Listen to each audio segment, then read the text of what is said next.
Take a journey back through time at the Bryan Museum. The building itself is historic. From 1902 to 1987, it was the Galveston Orphans' Home. In 2015, it became home to a collection of artifacts, documents, and art of the West as it will never be seen again. As you explore the museum, you're seeing a collection assembled by J.P. Bryan. It's a collection spanning more than 12,000 years. There are approximately 70,000 items, including 30,000 documents in Spanish, German, French, and English, 3 dozen saddles, more than 250 antique firearms, several hundred sets of spurs, along with fine art, religious art, folk art, portraits, and rare maps. From Native American stone tools to traditional cowboy clothes, there's a lot to see in the Bryan Museum. My tour with lead curator Nathan Jones starts in the Orientation Gallery for a brief overview. Here we go right into the historic narrative. And of course, when you're talking about human settlement in the American West, you start with Native Americans. A lot of these artifacts were actually found on Mr. Bryan's ranch down in South Texas. The Spanish arrived around 1520 with Cabeza de Vaca, who was shipwrecked on Galveston Island. The Spanish colonial era gallery explores the Native American, Spanish, and French influence on the West. It's home to artifacts like a 17th century carved mesquite cross, Spanish mission bell, stunning French fan, and a 17th century mother-of-pearl chest that carried a Spanish royal grant for California lands in the 18th century.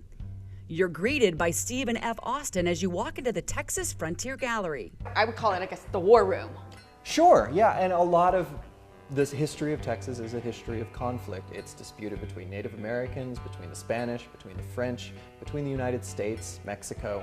This gallery takes an in-depth look at the Anglo-American influence in Texas, covering the Mexican rule, Texan independence, and American statehood. Do you have a favorite artifact in here? I think we'll have to go with the protractor over here. So this is Major James Graham's protractor, who was with the U.S. Boundary Survey, and it was first used when Texas declared its independence from Mexico. That was in 1839 and 1840. It was used again in 1850 and 1851 for the U.S.-Mexico boundary. The Statehood and Beyond Gallery takes a look at the Civil War to the classic Wild West period. Which is really the period of the railroads, cattle barons, the trail drives. Goes from about 1865 to 1890, roughly. Your gunslinger years. Exactly. As you walk in, you'll likely be immediately drawn to this violin case. So, Nathan, why is there a violin in here? It's not actually a violin. So, if you look closely, you can see that there's a shotgun in this case. Well, I noticed that, but I thought it was a shotgun and a violin. Well, what looks like the violin is actually the powder flask to load the shotgun. And you can hear right now Dixie playing. There's a music box set into it as well. You can't miss the wall of saddles. So this is the beginning of our saddle collection. There's more upstairs. And this really goes from the top to show working saddles, to early parade saddles, and then to mid-20th century parade saddles. The difference between Mexican and Texan saddles is Mexican saddles have wider horns. This gallery includes a wonderful display of sombreros and artifacts from the Mexican Revolution. As you head upstairs, you walk into the Rest of the West Gallery, featuring artwork from outside of Texas, like pop art prints from Andy Warhol's Cowboys and Indians series. So 3 of the 11 are here? 3 of the 11.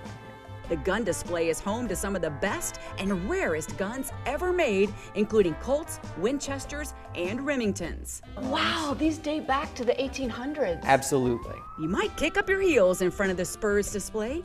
Each is unique, like these Charro spurs with silver inlaid rattlesnakes from 1885. The Texas Masters Gallery is for the fine art lover. So it's all artists who were either born or worked primarily in Texas. You were talking about the dates on some of the guns, but here are some eyewitness accounts of Texas in the 1840s, in the 1850s. You really get a sense of the landscape and people at different times in history through the works in this room. Plus, there's this art desk that was converted from a square grand piano. It's a real stunner. So I feel like I'm going into a secret room.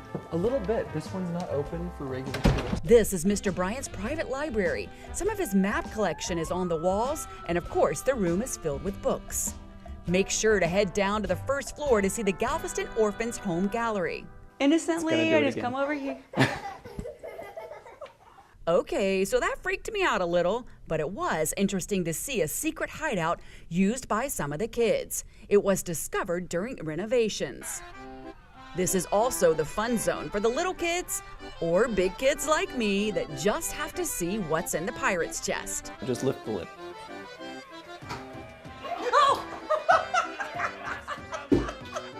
Very funny, Nathan. Very funny.